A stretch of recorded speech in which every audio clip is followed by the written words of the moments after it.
আওয়ামী লীগকে নিষিদ্ধ ও নিবন্ধন বাতিল চেয়ে করা রিট সরাসরি খারিজ করেছেন হাইকোর্ট। বাংলাদেশের অন্তর্বর্তী সরকার নির্বাচনের তারিখ ঘোষণা করে দেশে ফিরবেন শেখ হাসিনা। ভারতীয় সংবাদ মাধ্যম টাইমস অব ইন্ডিয়াকে এই তথ্য দিয়েছেন তার ছেলে সজীব ওয়াজেদ জয়। গতকালকে সন্ধ্যার আগ পর্যন্ত বা রাত 8-9টা পর্যন্ত আমরা দেখছি ধাপে ধাপে সবার সাথে তিনি বৈঠক করেছেন। গভীর রাতে প্রেস উইং থেকে বক্তব্য আসছে, কিন্তু এরপরে আরেকটা আসছে। গভীর রাতে যে সিদ্ধান্ত আসছে আমাদের সামনে, আমি মনে করি এটা কাজে দিবে, তবে উনিও মনে হয় বিরক্ত। প্রধান উপদেষ্টা প্রফেসর ইউনূস আদতে পদত্যাগ করতে চাননি। এই পদত্যাগ করতে চাওয়ার ব্যাপারটা পুরোটাই মিথ্যা। এটা পত্রিকা গণমাধ্যমের ছড়ানো গুজব।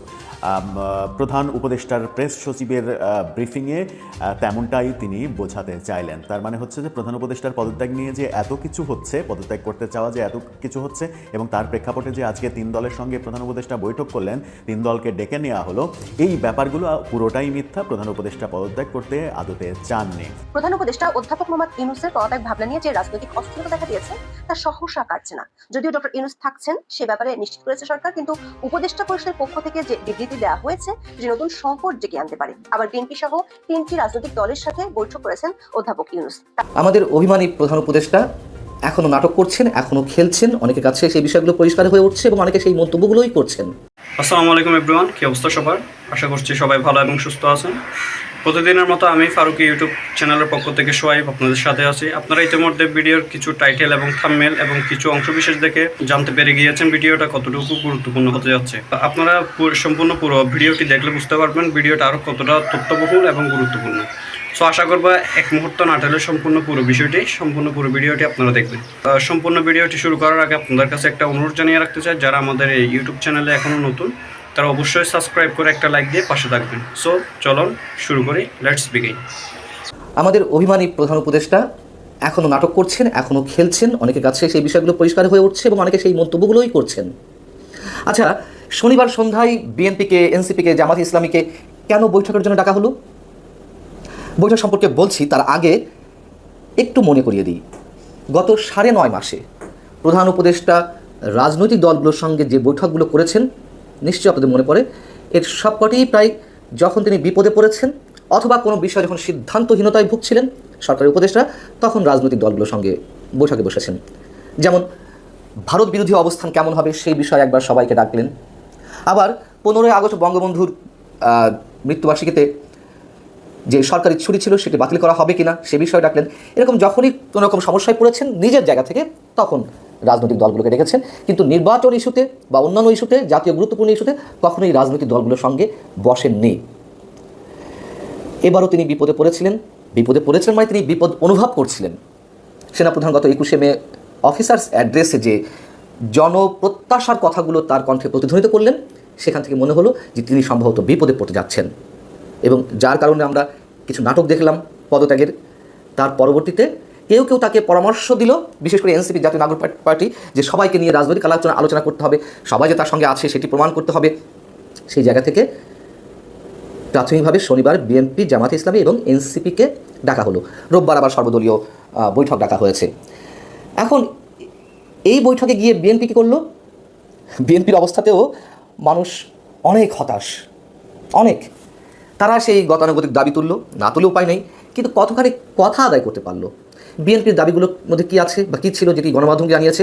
তারা ডিসেম্বরের মধ্যে নির্বাচন দাবি করেছে, তারা একটি রোড ম্যাপ দাবি করেছে, তারা নতুন যে দাবিটি মানে সাম্প্রতিক সময়ে সংযোজন হয়েছে, সরকারের দুই ছাত্র উপদেষ্টা আসিফ মাহমুদ সজীব ভুইয়া এবং মাহফুজ আলম, সাথে জাতীয় নিরাপত্তা উপদেষ্টা ডক্টর খলিলুর রহমান, তাদের অপসারণ দাবি করে উপদেষ্টা পরিষদ পুনর্গঠনের দাবি জানিয়েছে।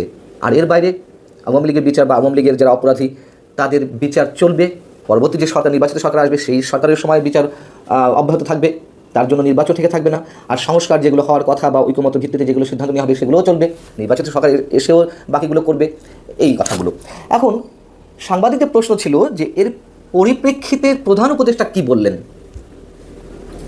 বিএনপির উত্তর হচ্ছে, যেমন যুগ্ম মহাসচিব সালাউদ্দিন আহমেদ বলছেন, আশ্বাসের বিষয় ওনারা দেখবে, তোমরা তো দেখেই আসছে, আপনারা কি আদায় করলেন? আসলে কতটুকু বিএনপি আদায় করতে পারছে বা পারছে না, বিএনপি কতটা ক্ষতির সম্মুখীন হচ্ছে কি হচ্ছে না, এটা তো একান্তই তাদের নিজস্ব বিষয়, তাই না? মানুষের যদি প্রত্যাশা বা মানুষের যদি চাওয়া কত দ্রুত একটা নির্বাচন অনুষ্ঠান করা যায়, যদিও বিএনপি সেই দাবিগুলো করছে, কিন্তু বিএনপির যে মাঝে মধ্যে কথাবার্তা বা যে কর্মকাণ্ড সেখানে মানুষ হতাশ, তারা নরম গরম খেলা খেলেই যাচ্ছে। কী লাভ হলো এই বৈঠকে? এবং আমি বলছিলাম, প্রধান উপদেষ্টা যখন বিপদে পড়েন তখনই হৈ হৈ করে সবাইকে নিয়ে বসেন। এই অভিযোগগুলো তো নিশ্চয় আমি জানাচ্ছি না, এই অভিযোগগুলো রাজনৈতিক দলগুলোর যারা শীর্ষ নেতা তারাই একাধিকবার বলেছেন। আমার সঙ্গে বিভিন্ন টকশোতে যারা কথা বলেছেন তারাও এই কথাগুলো বলেছেন। তাহলে এখনও পর্যন্ত প্রধান উপদেষ্টার প্রতি এক ধরনের বিশ্বাস রাখা হচ্ছে, আস্থা রাখা হচ্ছে, না অন্য কোনো ধরনের বিপদের আলামত তারা দেখছে? কী বিপদ হতে পারে তার উপর আস্থা না রাখলে?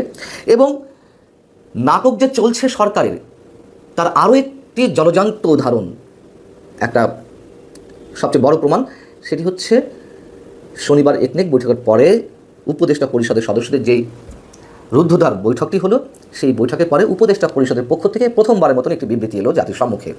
সেই বিবৃতিতে কী বলা হয়েছে এর আগে আমি উল্লেখ করেছি অন্য প্রসঙ্গে, কিন্তু সেভাবে ব্যাখ্যা করিনি।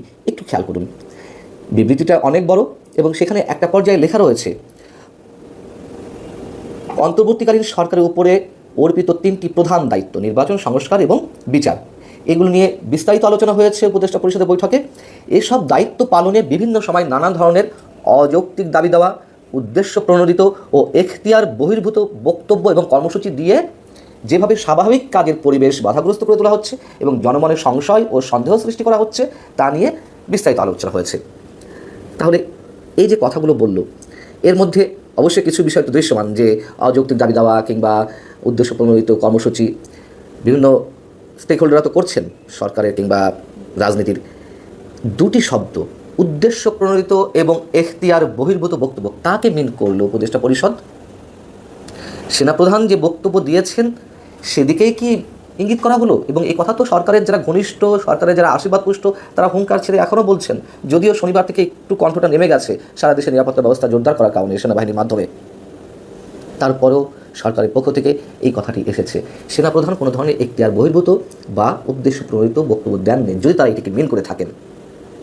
সেনাপ্রধান যা বলেছেন, রাষ্ট্র পরিচালনার অন্যতম স্টেক হোল্ডার এখন সেনাবাহিনী। দেশে কোনো সাংবিধানিক সরকার আছে কিনা তা নিয়ে তো অনেক প্রশ্ন রয়েছে, এবং 5 আগস্ট যেভাবে সেনাপ্রধান নিজের কাজে সব দায়িত্ব তুলে নিয়েছিলেন, সেই জায়গা থেকে তার বাংলাদেশকে গণতান্ত্রিক প্রক্রিয়া উন্নীত করার জন্য তিনি এই কথাগুলো, এই দাবিগুলো করতেই পারেন। তাহলে যে নাটক করে গত 2 দিন মানুষের দৃষ্টি অন্যদিকে ডাইভার্ট করার চেষ্টা করা হোক, অথবা নিজের জনপ্রিয়তা যাচাই করা হোক, যেই পদত্যাগের বিষয়টি আমরা শুনেছি, তার পরবর্তীতে এসে আবার এই ধরনের শব্দ সরকারের বিবৃতিতে উল্লেখ করা অবশ্যই একটা অন্যরকম খেলার অংশ। প্রধান উপদেষ্টা প্রফেসর ইউনূস আদতে পদত্যাগ করতে চাননি। এই পদত্যাগ করতে চাওয়ার ব্যাপারটা পুরোটাই মিথ্যা, এটা পত্রিকা গণমাধ্যমের ছড়ানো গুজব। প্রধান উপদেষ্টার প্রেস সচিবের ব্রিফিংয়ে তেমনটাই তিনি বোঝাতে চাইলেন। তার মানে হচ্ছে যে প্রধান উপদেষ্টার পদত্যাগ নিয়ে যে এত কিছু হচ্ছে, পদত্যাগ করতে চাওয়া যে এত কিছু হচ্ছে, এবং তার প্রেক্ষাপটে যে আজকে 3 দলের সঙ্গে প্রধান উপদেষ্টা বৈঠক করলেন, 3 দলকে ডেকে নেওয়া হলো, এই ব্যাপারগুলো পুরোটাই মিথ্যা। প্রধান উপদেষ্টা পদত্যাগ করতে আদতে চাননি। প্রধান উপদেষ্টার প্রেস সচিব বোধহয় তার যে অতিকথন, বিএনপি নেত্রী রুমিন ফারহানা তাকে অতি বাচাল উপাধি দিয়েছিলেন, সেই প্রক্রিয়াতে আরও এক ধাপ এগিয়ে গেলেন যখন তিনি প্রেস কনফারেন্সে বললেন যে প্রধান উপদেষ্টার পদত্যাগ করতে চাওয়ার এই ব্যাপারটা তারা পত্রিকায় পড়েছেন, এছাড়া তাদের সরকারের ভেতরে কোনো তথ্য নেই। যখন এই কথা বলছিলেন তখন দুই পাশে তার সহকারী প্রেস সচিব যারা ছিলেন, বিশেষ করে প্রধান উপদেষ্টা প্রফেসর ইউনূসের ভাইয়ের ছেলে অপূর্ব জাহাঙ্গীর, তিনি হাসছিলেন। শফিকুল আলম কেন এই কথা বললেন সেটা হয়তো তিনি মিলাতে পারলেন না, তিনি হাসছিলেন, এবং তিনি সেই অনুষ্ঠানে এসে এই কথা বললেন যে এই ঘটনা এটা তিনি পত্রিকায় পড়েছেন, তারা পত্রিকায় দেখেছেন, তাছাড়া অন্য কোনো ব্যাপার না। সেইখানে এসে বলছেন যেখানে কিনা 3 দল প্রধান উপদেষ্টার সঙ্গে মিটিং করলেন, মিটিং শেষে তার ব্রিফিং। কি হাস্যকর সার্কাস হচ্ছে, ব্যাপারগুলো আসলে কোন দিকে যাচ্ছে? প্রধান উপদেষ্টাকে একেবারে হাস্যকর জায়গায় নিয়ে যাচ্ছেন তার প্রেস সচিব। এই ব্যাপারে প্রধান উপদেষ্টা কেন মনোযোগ দিচ্ছেন না? সরকারকে হাস্যকর অবস্থায় নিয়ে যাচ্ছেন তিনি, তার নানা কথা, নানা রকমের বিতর্ক তৈরি করছে।